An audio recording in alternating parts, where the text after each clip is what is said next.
Gusto mong bayaran kita, Susan, ha? May ang tagal na niyang tinola. Saan mo ba dadalhin yan? Wala kang pakialam!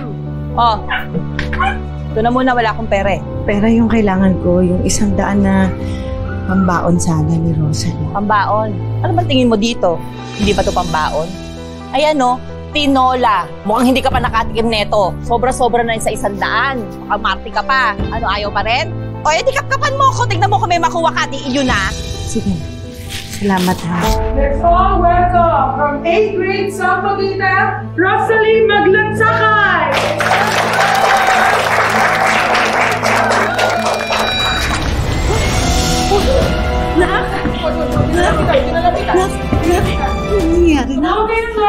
Food poisoning po ang nangyari sa pasyente. Medyo okay naman po siya kanina. Kaso nung kinain niya po yung baon niyang tinola, bigla na lang po siyang nagkaganito. Laging bilin ni inay, kumayod ng mabuti para ang tiyan ay hindi bala.